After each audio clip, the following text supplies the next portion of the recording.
Hello and welcome to Watching Washington, a public affairs program brought to you by the Brian Lamb School of Communication. It's Friday, September 27th, and I'm Regina Ortiz Vela. And I'm Bella Hoecker. Here's a look at what happened this week. First, a developing story out of New York. New York Mayor Eric Adams has been indicted on 5 federal charges related to bribery, wire fraud, conspiracy, and soliciting campaign contributions from foreign nationals. The 57th-page indictment outlines alleged illegal actions dating back to 2014, when he was a Brooklyn borough president. These charges come after months-long federal investigation into campaign fundraising violations and foreign influence. Adams has previously denied any wrongdoing. He reiterated that claim Thursday and said he would fight any charges. It's an unfortunate day, and it's a painful day. But inside of all of that, it's a day where we will finally reveal why for 10 months I have gone through this. And I look forward to defending myself and defending the people of this city as I've done throughout my entire professional career. Investigators also executed a search warrant at Adams' home Thursday morning. Sources familiar with the case say Adams is expected to have several days to turn himself in.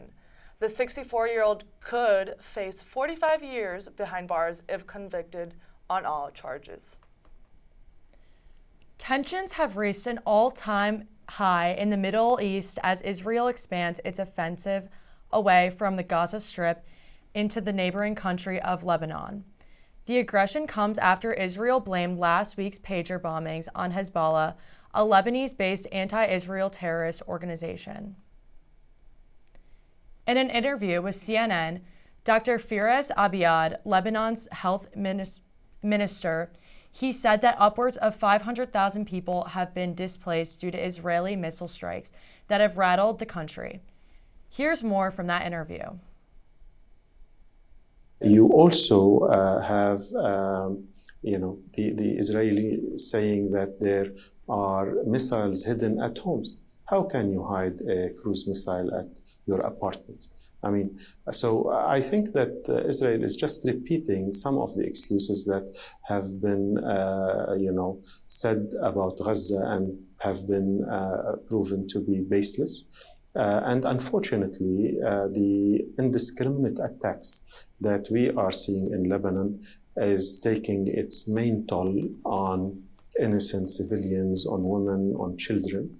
And clearly the intent is to create an environment of terror and successfully, unfortunately, has led to this mass exodus of people from their homes and their villages. Secretary of State Antony Blinken and U.S. allies have called on Israel to enact a 21-day ceasefire, but neither side has pledged to the cessation of hostilities. Tropical storm Helene rapidly intensifies and becomes a Category 4 hurricane whilst on its way to the Florida Panhandle. Hurricane Helene is the 4th hurricane to strike the U.S. just this year. 15 Florida counties had a mandatory evacuation in place as preparation for the arrival of Helene. Several other states, including Georgia, South Carolina, North Carolina, and Virginia, are bracing for impact as well. The National Hurricane Center says winds reached up to 140 miles per hour. Many officials predict this natural disaster to be a deadly event due to floods. An unfortunate story out of Missouri this past Tuesday, as a man convicted in the 1998 murder of a St. Louis woman was executed. However, many people close to the case were claiming his innocence. Marcellus Williams was executed Tuesday evening after much public outcry for this execution to be postponed. From the prosecutors to the family of the victim, it seems that no one connected to this case wanted this execution to be taken all the way through. A combination of contradictory DNA evidence, suspicious jury selections, and unreliable testimonies made many feel that this execution was being carried out unjustly. What we have currently from the law and the governor, tonight, Missouri will execute an innocent man, and they will do it even though the prosecutor doesn't want him to be executed. The jurors who sentenced him to death don't want him executed, and the victims themselves don't want him executed. That is what will be the state of justice tonight in Missouri. It's too late. Things should have been brought before. Things have been heard before, but they've never been heard with this evidence. They've never been heard with what this prosecutor knows and concedes to, that Mr. Williams had an unfair trial, that the prosecutor admits that he struck jurors based on their race. But we have a system that values finality over fairness. And this is the result that we will get from that.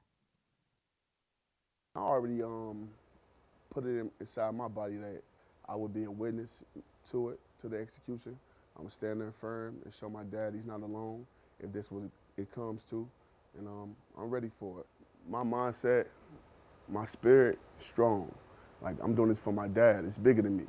So for me to be there in that time, if it comes to that, it's like an honor where I'm gonna see him off. So if this is the way that he going out, we already made peace. New details about the election subversion case against former President Donald Trump could be released soon. Federal Judge Tanya Chutkan is allowing Special Counsel Jack Smith to file hundreds of pages of legal arguments and evidence. It may include what prosecutors know about Trump's interactions with former Vice President Mike Pence around the time of January 6, 2021. The filing could provide the biggest public look into the case before the presidential election. The brief is expected to be 180 pages and was due this Thursday, September 26th. It will be filed under seal, but the judge will have the ability to release a version to the public as part of the court file. The Justice Department also plans to provide a redacted version that could be released to the public quickly. Appeals and a major Supreme Court ruling on presidential immunity has thus far delayed the case from going to trial. China announced it successfully fired an intercontinental ballistic missile into the Pacific Ocean on Wednesday, marking its first public test of this kind since 1980. 8:44 on September 25th, the rocket force of the Chinese People's Liberation Army successfully launched an intercontinental ballistic missile carrying a dummy warhead into the high seas of the Pacific Ocean, which accurately fell into the expected sea area. This missile launch is a routine arrangement of the annual military training plan, in line with international law and international practice, and is not directed at any specific country or target. North Carolina's governor race faces turmoil as Republican candidate Mark Robinson is hit by serious allegations. CNN reported Robinson posted racist and explicit comments on a pornography website over a decade ago, a claim Robinson denies. Republicans are now concerned these allegations could hurt both his campaign and Donald Trump's chances in North Carolina, a crucial swing state. Despite calls for him to withdraw, Robinson remains defiant, refusing to step aside as early voting begins. We have full confidence that we can go on. We're getting resumes from all over. We're getting offers from all over. People are jumping in to help us. We've made a ton of friends in this thing since we've been in. A lot of talented people right now are reaching out to us, and we're right in the process right now of forming a team that we know can still lead us to victory. So we have full confidence in our ability to keep going. It was down to the wire, but Congress passes a bill to avert a government shutdown. The House and the Senate both approved the bill Wednesday that will keep the government funded through late December. In the House, Speaker Mike Johnson didn't have the necessary Republican votes to move the bill over to the finish line, but he got support from Democrats, which was more than enough to get 341 votes to approve. 82 Republicans voted against the bill. It includes $231 million in additional funding for the Secret Service. The bill does not include the SAVE Act, a controversial measure targeted at stopping non-citizens from voting. Today, the House did the necessary thing. We took the initiative and passed a clean, narrow 3-month CR to prevent the Senate from jamming us with another bloated bill. While continuing resolutions are never ideal, none of us like them, it's not a way to run a railroad, it allows Congress to continue serving the American people through the election. This bill would fund the government through December 20th. Imagine finding out you had a family you never knew about at almost 80 years old. That's what happened to Luis Albino.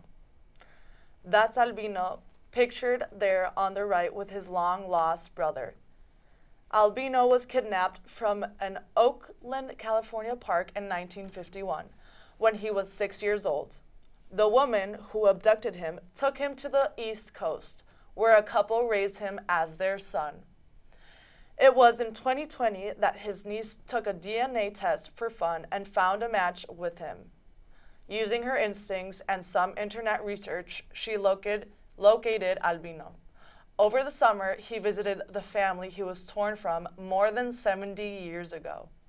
Among those he met was his brother Roger, who was there the day he was kidnapped. Both men served in the military. Albino is a retired firefighter who served in Vietnam and has his own children and grandchildren. His mother, who died in 2005, had a photo of him in her living room and a newspaper clipping about his kidnapping in her wallet. Governor Jim Pillen said Tuesday that he does not plan to call a special session to change the way Nebraska allocates its electoral votes. Nebraska is one of only 2 states that awards electoral votes by congressional district, rather than a winner-takes-all system. The decision from Governor Pillen effectively ends Republican attempts to change the state's law before the November election. Pillen was unable to gain enough support among Republican state senators to move a bill forward. In the state's current split vote system, the fight is centered on one electoral vote from Nebraska's 2nd congressional district. That vote, referred to as Omaha's blue dot, has become a symbol of how to close the race between Donald Trump and Kamala Harris has grown. Now to a new weekly segment here on Watching Washington, where we will break down tight races in Congress. Not only will we be electing a new president in November, but control of the House and Senate will also be decided. Currently, Democrats narrowly control the Senate 51-49, and Republicans hold the House by a margin of 8 members, 220 to 212. Here's one of the races we'll be watching on election night. Republican Texas Senator Ted Cruz is holding just a 4-point lead over his Democratic challenger, Representative Colin Allred. That's according to a poll released this week from Emerson College and The Hill. Cruz is seeking a 3rd term, and Democrats hope Allred can oust him. Allred is a former NFL player and civil rights attorney. Cruz also has a name recognition as a prominent senator and former presidential candidate.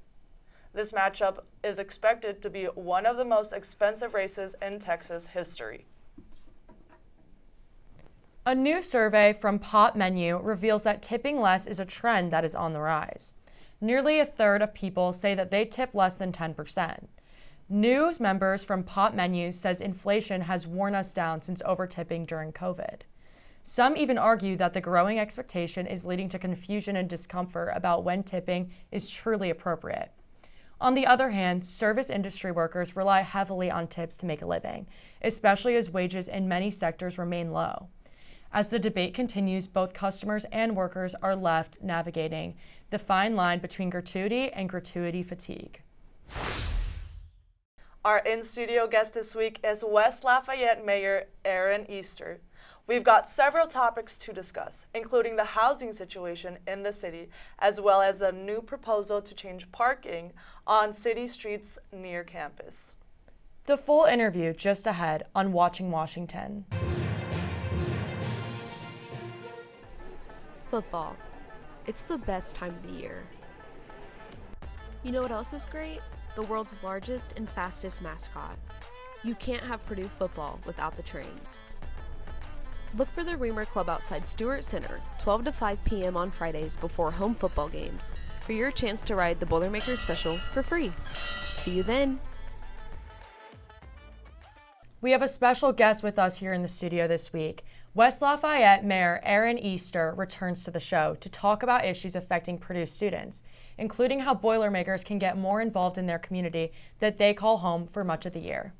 Regina Ortiz Vela is standing by with this week's interview. Regina? Thank you. That's right. I've got the mayor of West Lafayette, Erin Easter, with me today. It's her second time on the show. Thank you for being here. It's a pleasure. Thank you.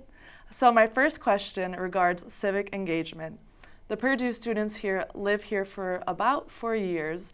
They live, study, and perhaps work in the West Lafayette community. How can students get more involved? Sure. So it depends on the amount of involvement you'd like to have. We have things as small as volunteering for our parks department and getting involved from a parks perspective. We do have an AmeriCorps program, so if you decide to do a tour of service after your time at Purdue or concurrent with your time at Purdue, that's an option as well. And finally, we have boards and commissions that you can serve on as students. When Purdue was annexed into the city limits, we made sure that Purdue students had representation. So you have at least one district that's all students and then another district that's majority students. And so you have elected leadership on the city council. Those positions come up every 4 years, so it's an option to run for office. But you can also volunteer for things like our Go Greener Commission, which governs our policies within the city to ensure that we have a greener, more sustainable community. So there are a multitude of ways. If you go to our website, westlafayette.in.gov, you can explore all of those ways to get involved. Thank you. That's very useful information for our students. You're actually a Purdue alum yourself. How has that shaped your perspective on city politics? Sure. So I grew up across the river in Lafayette, and then I moved over here to go to Purdue. And I've been back and forth lots of places since I graduated Purdue and ultimately coming back to the community. And I have a perspective of both being a student and also being, involved in political leadership and in city leadership within the city. And there are a lot of things that I see that I know are concerns for students as well. For example, we have a rental housing program. We have housing concerns that we're worried about, and it's the same thing that students are worried about. So making sure that, one, students know how to live in our near campus neighborhoods, two, that they have safe places to live, and three, that they have an abundance of places to live. There are a lot of things like that that my time as a student gives me a good perspective of, but also helps inform the way that we make decisions today. Of course. Now moving on to another subject, the LEAP project is something we continue to follow in this class. And to refresh our viewers, LEAP refers to an economic development project in Boone County near Indianapolis. That project had planned to build a pipeline to obtain water from Tippecanoe County, where Purdue is located. In regard to the water debate with the LEAP project, what is the latest update that you are aware of? Where do things stand right now? Sure. So late last year, we had conversations with the Indiana Finance Authority, the governor, and leadership from the Indiana General Assembly. Currently, there are two studies happening. One is the headwaters area of where the Wabash River begins. The next is, our part of the Wabash River and adjacent counties that we've been concerned about. And so the Indiana Finance Authority is going through these two studies to really explore what our water resources look like on a more comprehensive basis. We also have the Intera study that will be a supplement to that that we are doing a third-party review on. But at the moment, most of those conversations about building a pipeline are kind of paused. Not only is it going to take adoption of the policy and the policy recommendations themselves, but it will take funding from the Indiana General Assembly if a pipeline is to be built, as you may have seen recently in a different pipeline conversation. So at the moment, we're gathering information. We'll still advocate for smarter water policy across the state of Indiana. We have our water policy is perhaps a bit lacking compared to other states. So having a real comprehensive forward-thinking thought about how we use our natural resources in a more meaningful way is a part of the conversation that we want to continue to be a part of and be involved in and advocate for. So we're waiting for those studies to finish. We anticipate those in December, and then we'll know how we're moving forward from there. That's great to hear. So moving on to another topic, housing continues to be a struggle for Purdue students. Mm-hmm. What kinds of conversations happen between the city and rental companies or landlords to address the rising costs of rent and availability? Because honestly, I've been also having that issue. I'm sure everybody has. And I don't know if this is will make you feel any better about it or not. Housing is an issue across West Lafayette. It's certainly an issue in the student housing segment. It's an issue in every aspect of housing throughout Greater Lafayette and West Lafayette specifically. And part of the pressure that you're feeling as students is of the larger housing market. Mm-hmm. So we have a lot of demand and limited supply, which means that we have a situation where prices find themselves a little out of whack from what we might normally see. We're seeing that on the rental side. We're also seeing it on the home ownership side as well, which is a little concerning, and it feels like it's escalating beyond the point of affordability for a lot of people, even individuals who are in two-income households. So it's not a situation that's unique to students, but it is definitely a very specific one. So we've been continuing to work with developers on all manner of housing. We do have conversations with rental housing companies, but we know the first step is creating supply, making sure there's enough housing. So if something does happen to your apartment and you have to move out for a few days, there are options there. The next phase of that is really working with our apartment owners. For these new buildings, they have a cost that they have to hit to pay essentially for the financing of their project. We do have a lot of other housing amenities across the community that can hit people at a price point that might feel more affordable. But ultimately, we can't put everybody in a near campus neighborhood or in an older apartment complex. We just don't have the volume. So we're working on access and the quantity of houses that we have. And you'll see some of that continuing to happen over the course of the next few years. But we will continue to work on the other side of that equation as well, which is creating enough housing for everyone who wants it in this area. West Lafayette is one of the very few grandfathered rental housing inspection programs in the state of Indiana. It is not permissible anymore to do that, but we still have a program that we're very proud of, and so we can inspect for life safety issues. And I've considered what happens next if we create a voluntary program that ranks on an ABC level to really give students an idea of the quality of the apartment beyond the things that we are legally allowed to inspect. But it's certainly something that we recognize as being an issue and we've been working on for a number of years. Because I know this year it's gotten worse. This generation of freshman students, it's a larger number, mm-hmm. right? So of the freshmen, yes. I do think it's important to note that between the city of West Lafayette and Purdue University, if you look at all of the beds available to students across the community and the university, we have 41,000 beds available. That's about the size of the undergraduate class at Purdue University. That starts, when you're getting into the conversation of grad students and other level of students, that does become a challenge. And in a healthy rental housing market, you would have a vacancy rate of about 5 to 7%. That feels comfortable, right? That's when prices become a little more competitive too. And we've consistently been at 1% or lower for a handful of years, despite active building. And from start to finish, it could take a project 3 years to build. And we can't time that appropriately with incoming students every year based on enrollment. So we can always be working forward on it. We may not be able to catch up in the year where it becomes most concerning just because of how long it takes to build a building. So we're actively working on it and have had multiple housing studies done to really understand the issue and what housing we need at what level throughout the community for the next decade and many years to come as we see growth throughout the community and the university. Because we have been seeing new buildings, and I keep seeing ads of new buildings for next year. So it's good to know that there's going to be a fix to that problem. And finally, the City Council has a proposal to eliminate free short-term parking along some city-owned streets within the campus.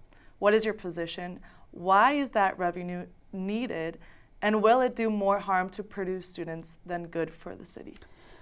So I think I would reframe that a little bit and approach it from many of these city streets that are perhaps in the island, so that island might be a familiar term for all of you.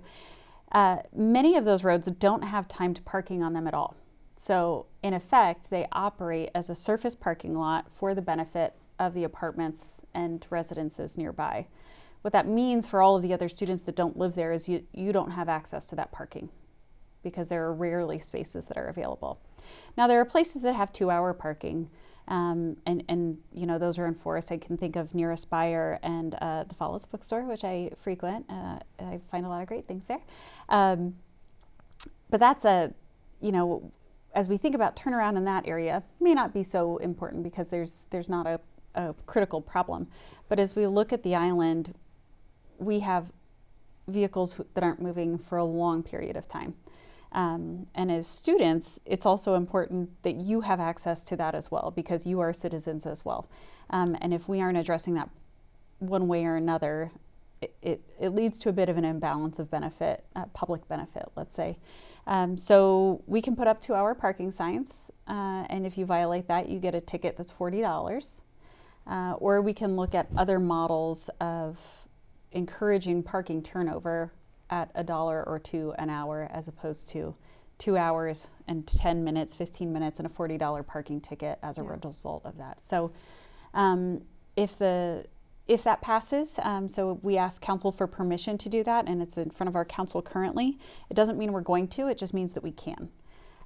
We still have lots of conversations to continue to have about what parking enforcement and rollout looks like in the city. And, you know, there are some places where it will make sense now. There are some places that it won't make sense right now. But it's part of this larger conversation we have to have around housing, parking, and access, and public transit as part of that as well. So we're looking at the issue, and we've been looking at it for a number of months, both with the university and kind of on our own, to understand what the impact would be.